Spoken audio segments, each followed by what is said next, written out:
اسی وقت میری نگاہ میرے بچے کی جانب گئی تو میں نے دیکھا کہ میرے بچے کے دوسرے ہاتھ میں بھی ایک سفید رومال ہے، یعنی ایک ہاتھ میں 3 چابیاں ہیں اور دوسرے ہاتھ میں سفید رومال، اور کوئی کہہ رہا ہے کہ اب دنیا اس کے قبضے میں ہے، یہ دنیا میں جسے چاہے دنیا سے محروم کرے۔ پھر وہ 3 آدمی آگے بڑھے اور موتیوں کا تشت بچے کو پیش کیا اور کہا کہ اس میں سے جس حصے کو چاہو پکڑ سکتے ہو۔ بچے نے تشت کے بیچ میں ہاتھ ڈالا، جو بچے کی فطرت کے بالکل خلاف ہے، کیونکہ چاروں طرف سفید موتی لگے ہوئے ہیں اور درمیان والا حصہ خالی ہے۔ پکارنے والے نے پکارا کہ اس نے دنیا میں سے خانہ کعبہ کا انتخاب کر لیا ہے۔ پھر بچے کو اسی تشت میں بٹھایا گیا اور ان میں سے ایک آدمی نے بچے کو اسی پانی سے ایک مرتبہ پھر نہلایا جو جبرائیل علیہ السلام لے کر آئے تھے۔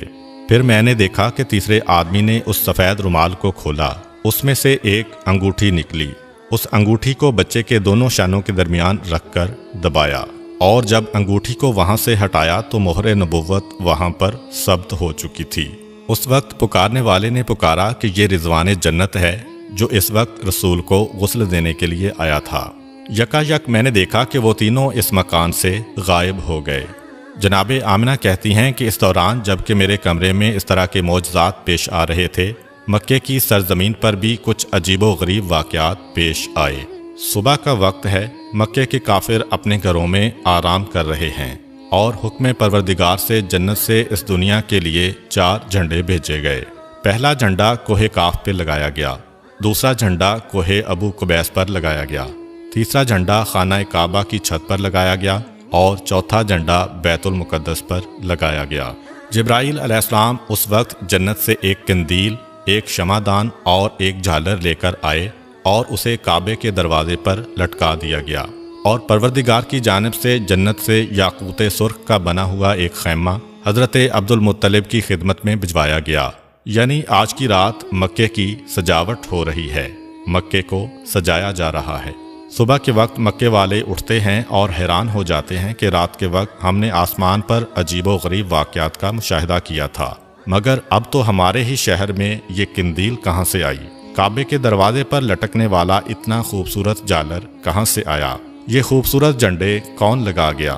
اور جب حضرت عبد المطلب کے گھر کے صحن میں یاقوت سرخ کا خیمہ دیکھا تو اکثر سرداران مکہ کے دل میں حسد کی آگ بھڑک اٹھی کہ جو چیز ہے وہ عبد المطلب کو ہی مل رہی ہے، جو نعمت بھی ہے انہی کو مل رہی ہے، تو وہ دشمنی کا سلسلہ جو چاہے زمزم کھودتے وقت شروع ہوا تھا وہ مزید بڑھ گیا۔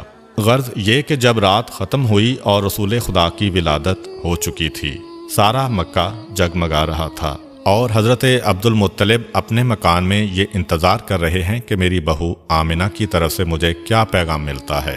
دوسری طرف سارا مکہ کعبے کے باہر جمع ہے۔ ایک یہودی عالم خانہ خدا کے باہر بے چینی اور بے قراری کے عالم میں ٹہل رہا ہے، اور ایک ایک سے سوال کر رہا ہے کہ کیا کل تمہارے ہاں تو کسی بچے کی ولادت نہیں ہوئی؟ سب لوگ اسے پاگل سمجھ رہے ہیں کہ اس سوال کا مقصد کیا ہے۔ اس نے کہا کہ میرا علم گواہی دے رہا ہے کہ کل مکہ میں کوئی بچہ پیدا ہوا ہے، تو پس بنی اسرائیل سے پیغمبری ختم ہو گئی ہے۔ یہودیوں کے لیے ہمیشہ ہمیشہ کی ذلت ان کا مقدر بن چکی ہے۔ مجھے پریشانی اسی بات کی ہے۔ وہ بے چینی سے ٹہل رہا ہے کہ میرا قبیلہ ہمیشہ ہمیشہ کے لیے ذلیل ہونے والا ہے، پیغمبری ہم میں سے ختم ہونے والی ہے۔ بار بار آتا ہے اور ہر ایک سے سوال کرتا ہے کہ خدا کے لیے بتا دو، تم میں سے کسی کے ہاں بچے کی ولادت تو نہیں ہوئی؟ ہر ایک نام میں جواب دیتا ہے۔ آخر میں گھبرا کے کہتا ہے کہ کوئی یہاں آنے سے باقی تو نہیں بچا؟ لوگوں نے کہا کہ انتظار کرو، ابھی سردار مکہ آنے والے ہیں، جب وہ آئے تو ان سے سوال کرنا، باقی سب تو یہاں پہنچ چکے ہیں۔ یہودی عالم کو پتہ چلا کہ حضرت عبد المطلب کے ہاں پوتے کی پیدائش ہوئی ہے۔ بے چین ہو کر حضرت عبد المطلب کو کہتا ہے کہ ایک مرتبہ میں اس بچے کی زیارت کرنا چاہتا ہوں، تاکہ جس مقصد کے تحت میں اپنے وطن کو چھوڑ کر اتنے مہینوں سے مکے میں مقیم ہوں وہ پورا ہو جائے، اور مجھے پتہ چل جائے کہ واقعاً وہی بچہ پیدا ہوا ہے کہ نہیں۔ جناب عبد المطلب اس عالم کی بے چینی کو دیکھتے ہوئے پیغمبر اسلام کو ایک گہوارے میں لے کے آتے ہیں۔